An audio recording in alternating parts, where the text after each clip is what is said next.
পঞ্চগড়ের দেবীগঞ্জে ৯ নং দেবীডোবা ইউনিয়নে তোফাজ্জল আসিয়া প্রধান প্রাথমিক চক্ষু চিকিৎসা কেন্দ্রের সেবা কার্যক্রম শুরু হয়েছে। শুক্রবার ৯ মে উপজেলার দেবীডোবা ইউনিয়নের গালান্ডি বাজারের প্রধান সুপার মার্কেটে অবস্থিত এ চক্ষু সেবা কেন্দ্রের আনুষ্ঠানিকভাবে কার্যক্রম শুরু করা হয়।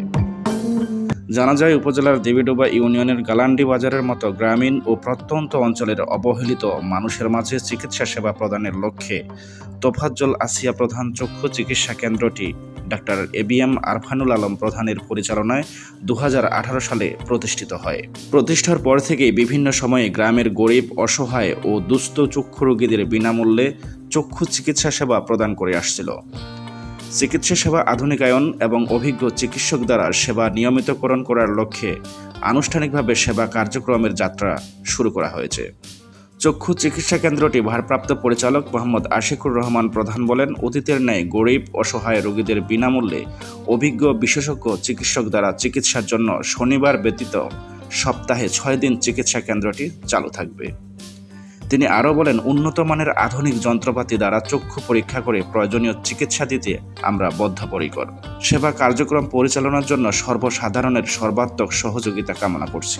চিকিৎসা সেবা নিতে আসা তানজিনা বেগম নামে এক রোগী বলেন, বাড়ির পাশে এরকম গ্রামে দিনাজপুর গাউসুল আজম চক্ষু হাসপাতালের অভিজ্ঞ ডাক্তার দ্বারা বিনামূল্যে চিকিৎসা নিতে পেরে খুব ভালো লাগছে। প্রতিষ্ঠানটির পৃষ্ঠপোষক সমাজসেবক ও সাংবাদিক এবিএম আসাদুল আলম প্রধান লিটন বলেন, আমার বাবা মরহুম তোফাজ্জল আলম প্রধানের স্বপ্ন পূরণের জন্যই আমার ছোট ভাই আরফান প্রধানের পরিচালনায় এই চিকিৎসা সেবা কেন্দ্রটি প্রতিষ্ঠা করা হয়। প্রতিষ্ঠানটির পাশাপাশি ধর্মপ্রাণ মুসলমানদের জন্য তোফাজ্জল আসিয়া রাফিয়া প্রধান জামে মসজিদও প্রতিষ্ঠা করা হয়েছে। উল্লেখ্য যে প্রতিষ্ঠানটির প্রতিষ্ঠা পরিচালক ডক্টর এবিএম আরফানুল আলম প্রধান দৃষ্টিশক্তি বিশেষজ্ঞ, বাংলাদেশ সেনাবাহিনীতে আর্মি মেডিকেল করে কর্মরত ছিলেন। Rabiul Sunny, news desk, Chilahati web.